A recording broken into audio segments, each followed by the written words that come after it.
कि स्वास्थ्य मंत्री संभल जाए या नहीं तो चरणबद्ध हमारा काम करे, जो उनका काम है काम करे। जो 2017 से हम लोग को 15% बढ़ाया गया, कम से कम सरकार दया करके वो तो पैसा हम लोग को दे दे, लेकिन उस पर भी कटौती की जा रही है। हम लोग को 10 बार भी जाने के बाद हम लोग को वो पैसा नहीं दिया जा रहा है। कोविड में भी हम लोगों ने बहुत ही महत्वपूर्ण योगदान दिया। कोविड में हमारे बहुत सारे साथियों का जान भी गया, जिसके परिवार का भरण पोषण अभी तक उसके एवज में कुछ लोगों की फैमिली को कुछ मिला नहीं, कुछ हुआ नहीं।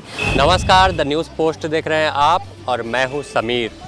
अभी हम मौजूद हैं स्वास्थ्य मंत्री बन्ना गुप्ता के सरकारी आवास पर। यहाँ देख सकते हैं बड़ी संख्या में एनआरएचएम कर्मी अपनी मांगों को लेकर स्वास्थ्य मंत्री बन्ना गुप्ता के पास पहुंचे हैं। हम कुछ स्वास्थ्य कर्मियों से बात करते हैं और जानते हैं कि क्या कुछ इन्हें आश्वासन मिला और क्या कुछ मंत्री ने कहा। आप लोग पहुंचे हैं यहाँ, क्या कुछ वार्ता हुई? देखिए, आज तो वार्ता के लिए नहीं आए थे। हम लोग एनएचएम में हैं और लगभग 10 से 15 वर्षों से कार्य कर रहे हैं।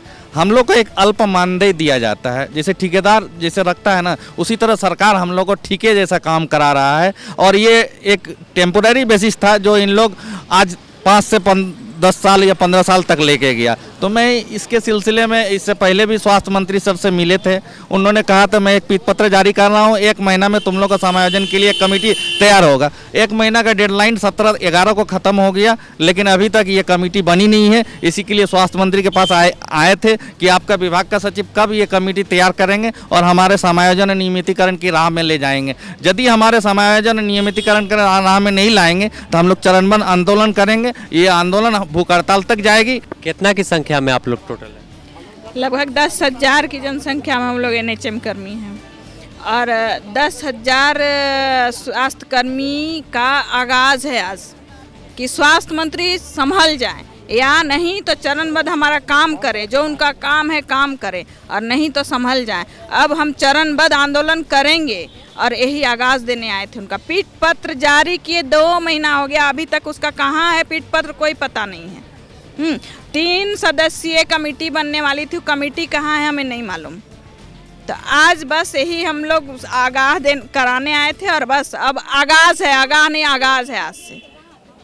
कितना मानदेय मिलता है फिलहाल आप लोग? हम लोग अल्प मानदेय हो गया, मात्र 10 से 12 हज़ार के मानदेय में हम लोग विगत 10 से 15 साल से ड्यूटी कर रहे हैं, जो कि एकदम परिवार चलाने के लिए काफ़ी कठिनाइयों का सामना करना पड़ रहा है। उसके बाद ड्यूटी कहाँ होती है? हम लोग का 2 विंग चलता है, एक एनआरएचएम और एक एनयूएचएम करके। जो एनआरएचएम चलता है वो रूरल में चलता है और जो एनयूएचएम चलता है वो शहरी क्षेत्र में चलता है। जो शहरी क्षेत्र में कुछ पीएससी चलते हैं और ग्रामीण क्षेत्र में पीएससी ही चलते हैं। उसमें आरआई वगैरह का काम होता है। जितने भी राष्ट्रीय प्रोग्राम हो वो कहीं ना कहीं हम लोग अनुबंध कर्मचारी ही करके देते हैं सरकार को हेल्थ में। आगे क्या करेंगे अगर मांग पूरी नहीं हुई? आगे हम लोग चरणबद्ध आंदोलन करने के लिए बाद हैं। हम लोग चरणबद्ध तरीके से आंदोलन करेंगे और हो सके तो भूख हड़ताल तक जाएगी हम लोग की, लेकिन इस बार हम लोग मानने वाले नहीं हैं।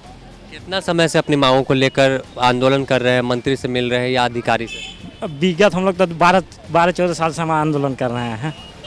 उम्मीद है कि पूरा होगा, अब आश्वासन मिला? ये उम्मीद करते हैं कि हम लोग को 28 तारीख वाले कैबिनेट में ही हो सके मिल जाए हम लोग को।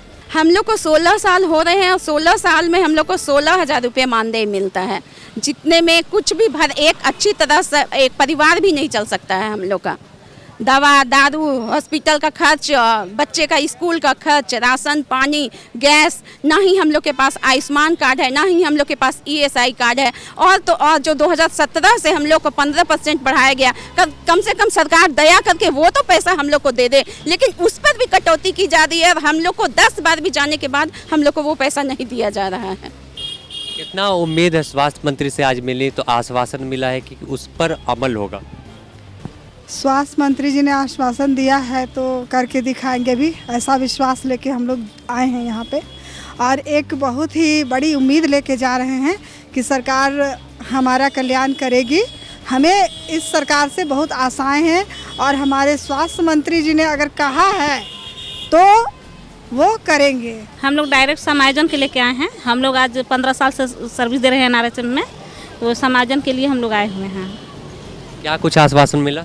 आश्वासन मिला कि हम इस पर कार्य कर रहे हैं और एक कमेटी गठित करेंगे और कमेटी गठित करने के बाद में निर्णय लिया जाएगा क्या करना है। ऐसे कितना उम्मीद है आप लोग को कि आश्वासन मिला है तो वह पूरा हो जाएगा? क्योंकि लंबे समय से रुक रुक कर आप लोग का आंदोलन चलता है, मंत्री से मिलते हैं।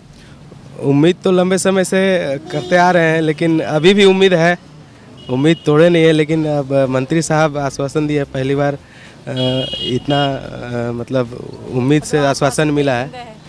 अब देखते हैं क्या होता है आगे। आश्वासन पेपर है। क्या क्या काम आप लोग करते हैं स्वास्थ्य विभाग में? स्वास्थ्य विभाग में सारे ही काम होते हैं। हमारा जो वेक्टर जनित रोग नियंत्रण है उससे, फिर आपका कोविड में भी हम लोगों ने बहुत ही महत्वपूर्ण योगदान दिया। कोविड में हमारे बहुत सारे साथियों का जान भी गया, जिसके परिवारों का भरण पोषण अभी तक उसके एवज में कुछ लोगों की फैमिली को कुछ मिला नहीं, कुछ हुआ नहीं। और स्वास्थ्य मंत्री हमारे जिला से बिलोंग करते हैं, तो हमें बहुत ही माननीय स्वास्थ्य मंत्री से उम्मीद है कि वो स्वास्थ्य मंत्री हैं और स्वास्थ्य के हित में वो अपना ज़रूर ही निर्णय जल्दी ही हम लोगों के बीच रखेंगे और हम लोग के हित में ही रखेंगे। यही आशा के साथ अपने प्रवक्ता को मैं पूर्व विराम देती हूँ। धन्यवाद। अगर मांग पूरा नहीं हो तो क्या आगे आंदोलन की भी तैयारी है? आगे का आगे हम लोग देखेंगे। अभी तो हम लोग को स्वास्थ्य मंत्री पे पूरा भरोसा है, माननीय मंत्री जी बोले हैं तो उम्मीद है कुछ ना कुछ जरूर होगा।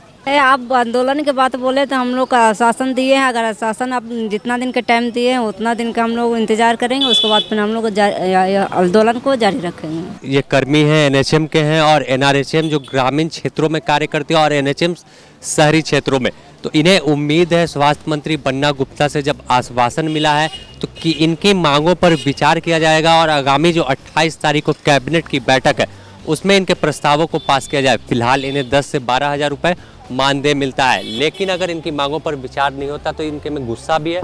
चरणबद्ध आंदोलन से लेकर आमरण अनशन तक जा सकते हैं। फिलहाल द न्यूज़ पोस्ट में इतना ही। अपने सहयोगी संतोष कुमार के साथ Sameer, the news post, Ranchi.